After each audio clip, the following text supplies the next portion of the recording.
We're looking at a section here, successful school leadership practices in challenging context. These were case studies of 3 Soweto secondary schools. The study adopted a qualitative interpretive method, which included site observations, in-depth interviews with the principals and their deputies in the 3 schools. There were focus group interviews with the heads of departments, selected teachers, and parents. What was missing in the study, interviews with learners. I thought about that, but then I realized that in terms of the data and the management of the data, that would have been very massive. So probably maybe a different study may warrant looking at the involvement of learners. We also did a document analysis. Now, I looked at the study as being original in the sense that while studies have been conducted in the past in terms of successful school principals, this, in fact, was the first study to be conducted in Soweto. Okay? So that's where the originality of the study lies. I asked very simple questions for the study, looking at, given socio-economic challenges facing a township such as Soweto, how do these principals make it work in their schools? Okay. I also asked a question in terms of what role do they ascribe to their leadership in the schools? How do they see themselves? Okay. Now, as simplistic as the question seems to be, I think for me what was important was for the principals to be able to say, other than perhaps focusing on managing teaching and learning, which is the core business of the school, that they in fact went an extra mile, okay, to give support to the learners.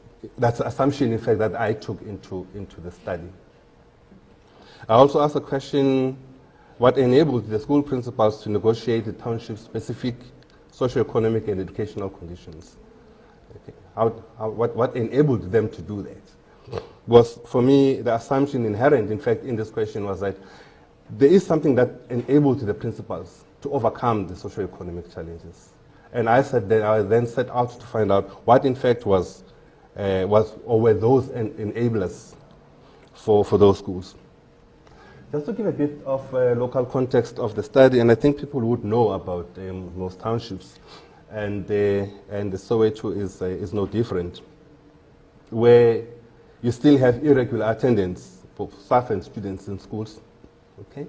You have conflictual relationships within the school, power dynamics. Okay, they still exist there. Okay, and the union affiliations and activities, in fact, doesn't assist in this course. You've got conflictual relationships between principals, teachers, and students. Okay, discontinuous learning and poor results, and I think perhaps that ties in with the presentation that we had, Dr. Modiba, where schools are feeling that they're not able to educate or to teach learners. Okay? Violence, criminality, rape, and substance abuse within and around the schools. Here's a bit of information here. Soweto, that township alone, you've got 64 secondary schools, right? And if one looks at the performance over the past 5 years, here I'm just using Education Statistics 2010, you would know that only 10% of the 64 schools, okay, are high performers. Okay, by high performance, you're looking at 80%, 90% in terms of overall pass rates, grade 12. Okay, now 10% of 64, effectively we're talking around about 6 schools or 7 schools that are doing well, of 64 secondary schools in the township. Okay.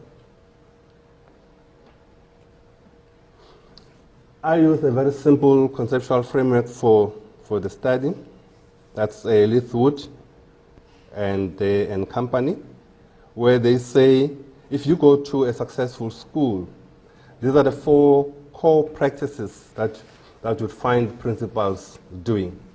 The set direction for the school, okay, which is purely a strategic issue in terms of setting the vision.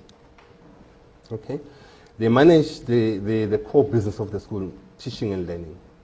Okay, So they would actually ensure that there is no lost time in terms of teaching, no late coming. So organizational routines, okay, are in place. No late coming of learners and teachers, lower rates of absenteeism in those schools. That they also look at developing people in various ways. It's an issue of capacity building, which then, as a result of people having the capacity or empowered to do certain things, okay, it brings this force and energy, okay, towards support for teaching and learning. There was this core practice that Leithwood and company spoke about, redesigning the organization, that in terms of structures, okay, they might actually restructure, redesign, revise the structure of the organization for one sole purpose of directing, managing, teaching, and learning, which is the core business of the school. Okay? So if there's strength that lies in certain individuals, those principals will be bold enough to, tamper with the organizational structure, okay, for more effective delivery of teaching and learning. Data analysis was through thematic content analysis and the approach grounded in the data.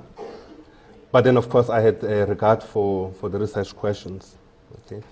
The study aimed to generate theory from the data, okay, or at least perhaps an emerging model of what's happening in those schools. Obviously, if you're talking 3 case studies, that's not sufficient to to make any generalizations about what's happening in the schools.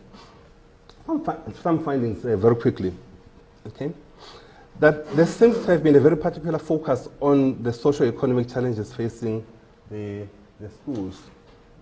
Here's one quote there, school A principal, where he said, "You can go to class now and you'll find that in a class of 40, up to 35 learners are without parents. And I make sure that the school assists in every way possible." Okay? So there's acknowledgement and recognition that if they do not address the socio-economic challenges, that impacts on educational performance. Okay. Particular focus on learner needs, and I think it's linked to the socio-economic challenges. School principal of School B, okay, said, "We have adopted some learners. I have a learner that just belongs to me, which I have to see to it that the learner has school uniform. This is what I meant by going beyond the call of duty." That's what the principal said. So now you have the principal, some kind of an adopt a child program or scheme taking place in that school. So if the child comes to school and the child doesn't have shoes, the principal buys the shoes. Sees to it that the child has a calculator, sees to it that the child has got a school bag. And I found that, in fact, in this particular school, School B, where you have teachers being responsible for a number of learners. Okay? A teacher would be responsible for 5 learners, and they attend to such needs of the learners. And I think the power of the psychology behind that on learning, okay, is immeasurable.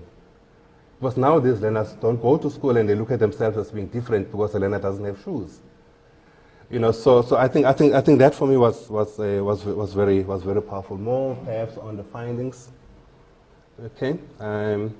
There's a teacher, in fact, that I interviewed who said, "For the school to prosper or to attain good results or to have a good name, I think virtually it starts from up there, the principal himself. We have a very strong and effective principal." So there's a relationship of trust, there's a relationship of respect, okay, by the teachers, okay, on the principal. Something perhaps drawing from leadership literature in terms of forms of leadership. I actually picked up one amongst others, distributed form of leadership, and I'm sure you guys would understand it. That is shared leadership in the school, where the deputy principal said there's never been a time when one person dictates to the school. Okay? We ensure that decisions are collective, such that everybody owns them. So you don't have power actually lying in this one individual who is the head of the organization. Okay?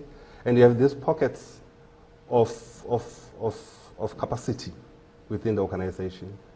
And this lies in the deputy principals, it lies in the HODs. Yes, here's another quote there. The principal is no longer here. Oh yeah, maybe just a bit of background there, School B.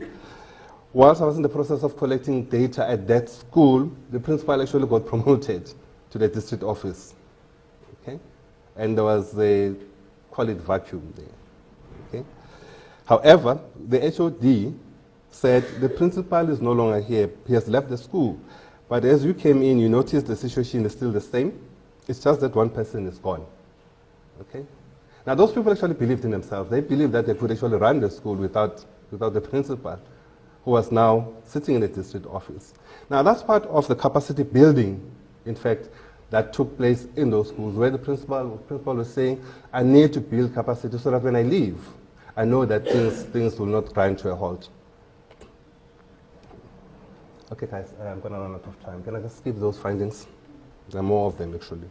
Here's something else that, in fact, yesterday when Professor Jonathan Jansen spoke about successful schools, that high expectations and high levels of commitment.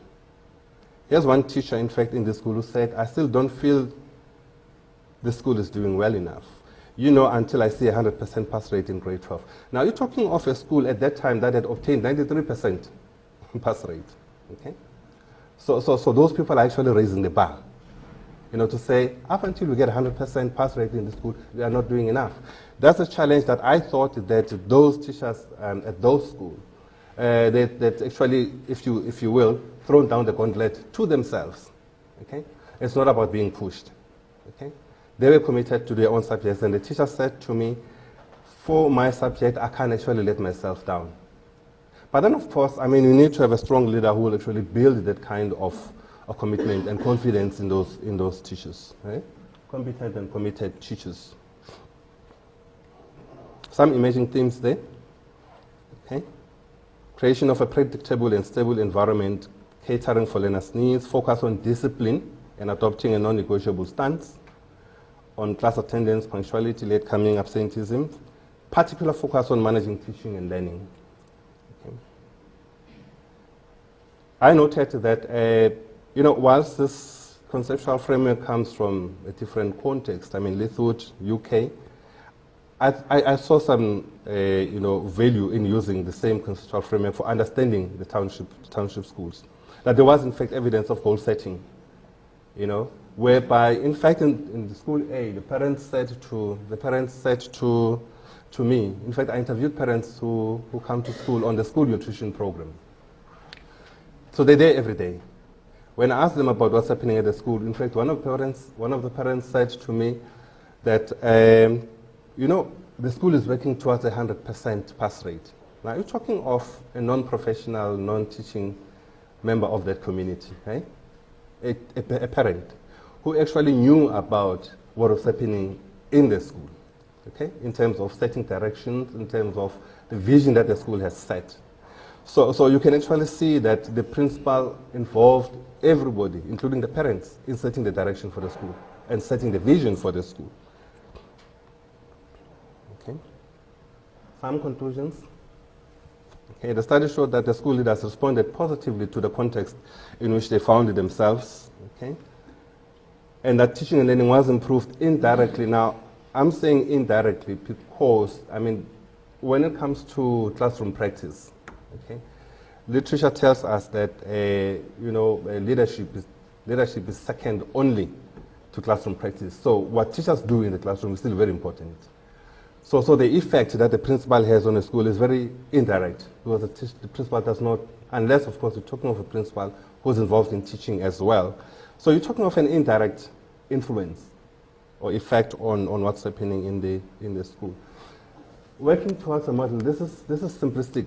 In the actual emerging model, I add other subcomponents of these, where I'm arguing that there are these 4 dimensions emerging from these schools. One of them is what I call compensatory, where the school compensates for the lack of the learners, okay, in terms of socio-economic needs, okay? And the other is pedagogic, particular focus on managing teaching and learning. And I said another dimension perhaps that contributes towards the success in those schools is regulatory, where the regulated environment in terms of creating stability and predictability for the learners. Okay, it's an issue of of discipline, a highly regulated environment. Okay? And the strategic, teachers should not have been there, my apologies. Strategic, which has got to do with setting of the direction and the vision in the school. And that's how we come to the end of the presentation.